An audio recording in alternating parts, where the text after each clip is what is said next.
"John, I need you to listen carefully," my lawyer said. I was standing in my kitchen with my car keys in my hand, ready to leave for dinner with my daughter. But instead of hearing a simple question about paperwork, I heard the one sentence that made me stop breathing. "Do not go into that dinner tonight without knowing what I found." For 20 years, Michael Harris had been the person I trusted with every important decision in my life. He was calm, careful, and never dramatic. So when he told me to call him immediately, I knew something was wrong. But I never expected the problem would involve the person I trusted more than anyone else. My own daughter. "John," Michael continued, "there are documents in my office with your name on them, documents you did not sign." I looked toward the clock. Emily's house was only 15 minutes away. She was expecting me. And just hours earlier, she had hugged me, smiled, and told me she was excited to have dinner together. Now my lawyer was warning me that the same daughter I had spent my entire life protecting might have been hiding something from me. Something connected to my future. Something connected to everything I had worked for. And the worst part was that I still wanted to believe there had to be a mistake. Because Emily wasn't just my daughter.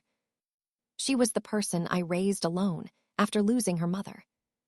She was the reason I kept going through the hardest years of my life. But as I listened to Michael's voice become more serious, I realized I might have been protecting someone who wasn't protecting me. For 30 years, Emily had been the center of my world. After my wife passed away, I became both parents to a little girl who had lost her mother too soon. I attended every school event, helped her through college, supported her career choices, and stood beside her through every difficult moment. I never questioned whether she would be there for me someday. I believed that was what family meant. But over the past year, things had quietly changed.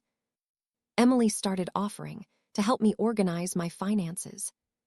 She told me I was getting older and that she wanted to make life easier.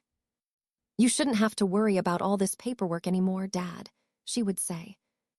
At the time, I thought it was love. I thought my daughter was simply looking out for me. I never imagined that the same documents she offered to organize could become the reason my lawyer was calling me in a panic. "John," Michael said, breaking through my thoughts, "I need you to answer one question." I tightened my grip on the phone. "What question?" His voice lowered. "When was the last time you personally reviewed your estate documents?" I opened my mouth to answer, but nothing came out. Because the truth was, I couldn't remember. And as I drove toward my daughter's house that evening, I still hoped there was an innocent explanation. I still wanted to believe Emily had done nothing wrong.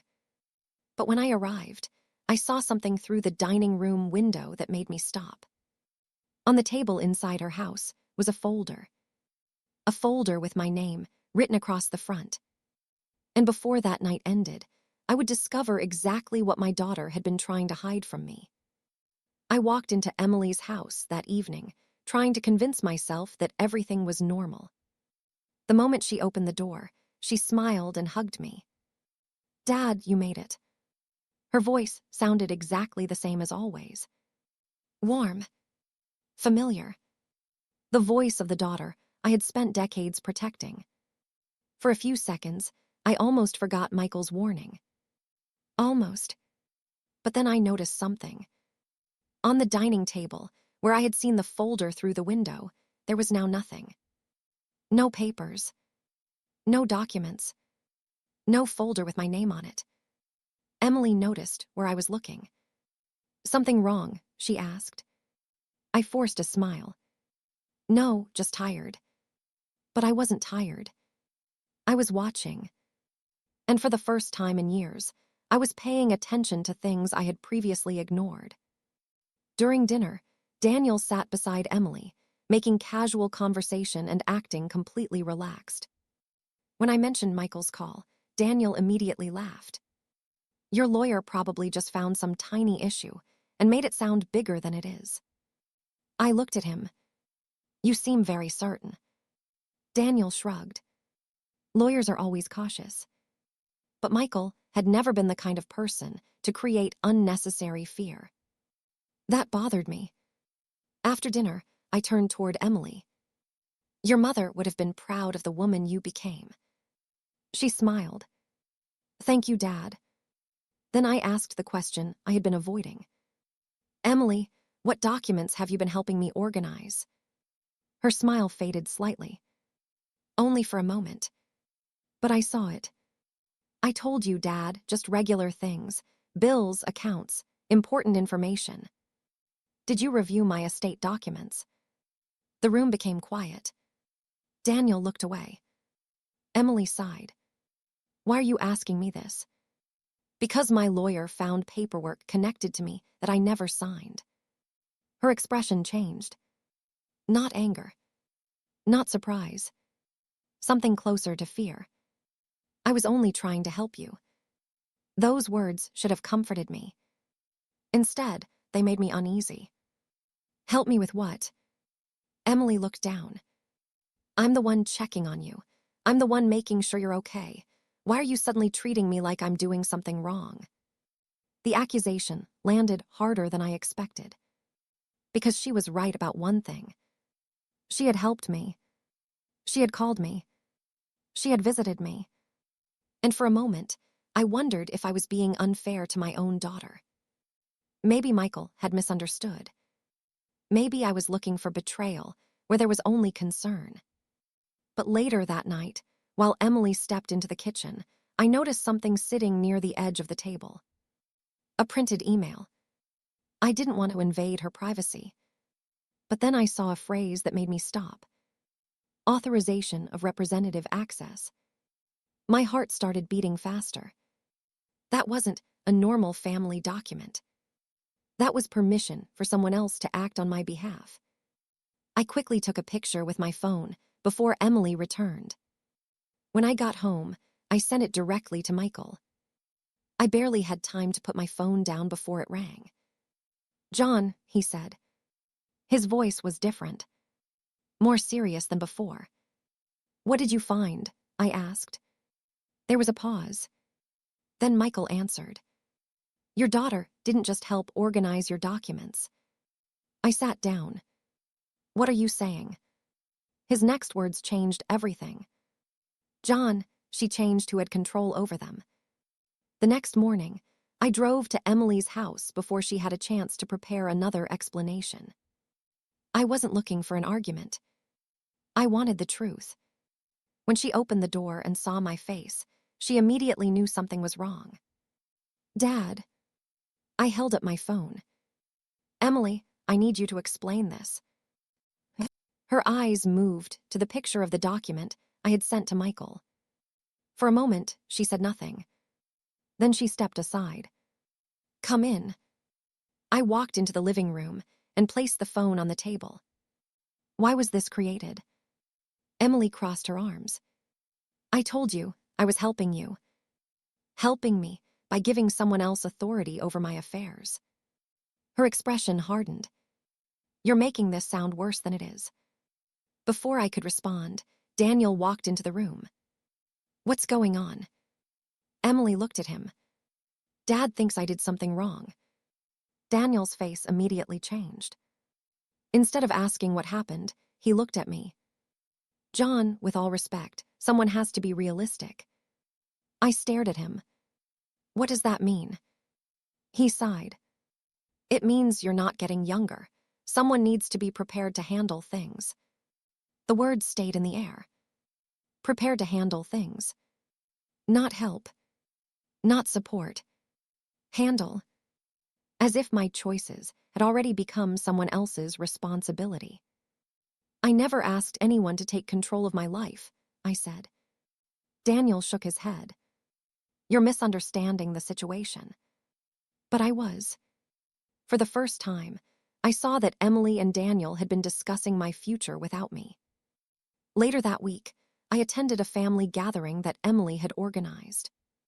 I almost didn't go, but I wanted to understand what was happening. During dinner, one of my relatives smiled at Emily. You're such a good daughter, taking care of your father like that. Emily smiled politely. I'm just doing what needs to be done. I looked around the table. Everyone believed she was sacrificing for me. Everyone thought she was simply being responsible. Nobody knew she had made decisions about my life without asking me. I placed my fork down. Actually, there's something everyone should know. Emily looked at me. Dad, don't do this here. But I continued. I never asked Emily to manage my affairs. The entire table became silent. The praise she had been receiving disappeared instantly. Emily's face changed. Not because I embarrassed her, because the image she had created was starting to crack. After everyone left, Michael called me. His voice carried a warning. John, I found something else. I closed my eyes. What now? A second set of documents. What kind? A pause. Then he answered. Changes to your estate plan. I stood frozen in my driveway. My estate. The things I had spent my entire life building. The future I thought I had protected. Michael continued. Someone wasn't just preparing to help you, John. I looked back toward Emily's house. What were they preparing for? His answer came quietly. A future where your decisions no longer mattered. The moment Michael explained what he had found, I made a decision. No more assumptions. No more excuses. I called him the next morning and told him to freeze every pending change connected to my estate until we understood exactly what had happened. For the first time in months, I took back control of something that involved my own life. But that decision came with consequences. Emily stopped answering my calls. The daughter who used to check on me every morning suddenly disappeared. Daniel was different. He didn't disappear. He sent messages. Not apologies. Not explanations. Accusations. You're hurting Emily. You're making her feel like she can't trust you. You're creating problems in your own family. I read every message carefully, because something about them bothered me. Daniel wasn't asking what happened. He wasn't concerned about whether I had been treated fairly. He was upset because his plans had been interrupted.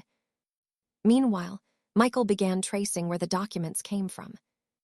He reviewed emails, signatures, and communication records connected to the paperwork. Then he found something that changed the entire situation. Daniel had been hiding serious financial problems. Loans, unpaid debts, financial obligations that Emily had never mentioned to me. The picture started becoming clearer. This was not just about organizing my affairs. Daniel had been under pressure. And somehow, my assets had become part of their solution. But one question kept bothering me. Why would Emily allow it? That was the part I couldn't understand. Daniel could have manipulated her. He could have pressured her. But Emily was my daughter. She knew what I had sacrificed for her. She knew how much I trusted her. Then Michael called again. John, I found one more thing. I sat at my desk, waiting. What is it? A recorded conversation, attached to one of the legal files. My stomach tightened. What conversation? Michael hesitated. One between Daniel and Emily. I listened as he played the recording. Daniel's voice came first. You just need to convince him. Once it's done, everything gets easier. Then Emily responded. I don't know if this is right. For a brief moment, relief entered my chest. She had questioned it. She knew. But then Daniel spoke again. He'll understand eventually. And Emily said nothing. She didn't stop him. She didn't warn me. She stayed silent. I sat alone in my office after the recording ended. The hardest part wasn't discovering the documents. It wasn't even learning about Daniel's debts. It was hearing my daughter's silence. The person I raised had known something was wrong. And she chose not to tell me. Before I could decide what to do next, my doorbell rang. I opened it. Emily was standing there. Her eyes were red. She looked exhausted. She didn't defend herself. She didn't make excuses. She simply walked inside, placed a folder on my table, and looked at me. "Dad." Her voice shook. "I need to tell you what really happened." Emily sat across from me at the kitchen table, the same table where I had spent years sharing meals with her, celebrating birthdays, and hearing about every dream she had for her future. But that night felt different. There was a distance between us that I had never felt before. She placed the folder in front of me. "Dad, I know what you found."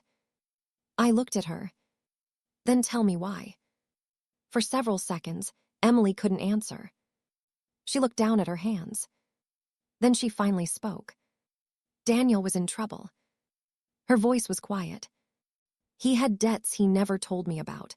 At first, I didn't know how bad it was, but when I found out, he kept telling me we could fix everything." I listened without interrupting. "Fix everything how?" Emily swallowed. "He said your estate would eventually come to me anyway. He said making arrangements early wasn't wrong.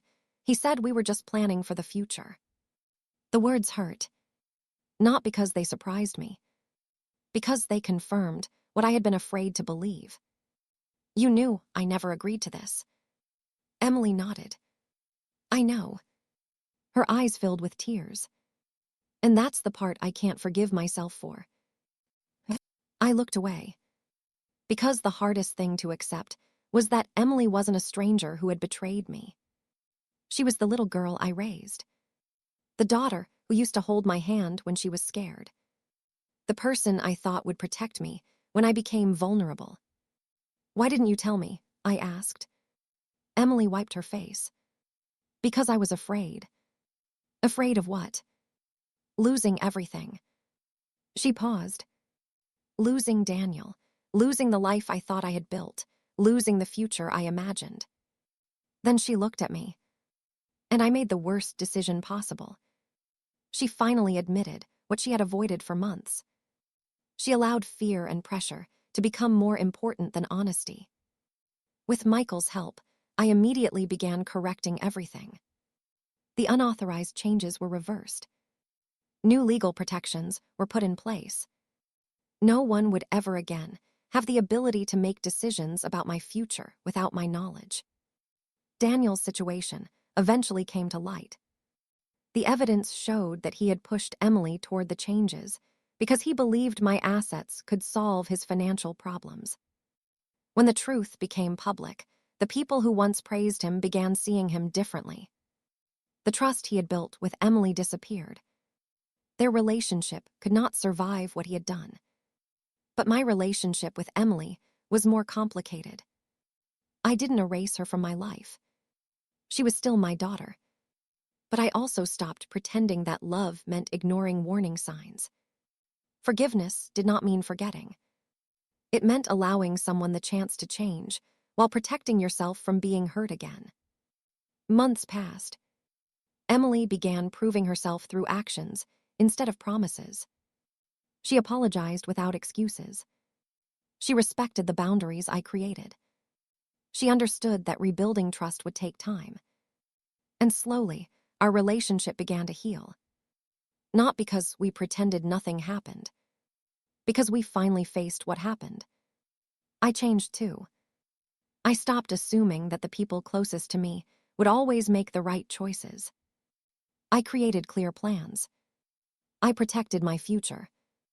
And I learned that being a loving father did not mean giving someone unlimited control over my life. Years later, I still remembered the message that started everything. "Call me immediately."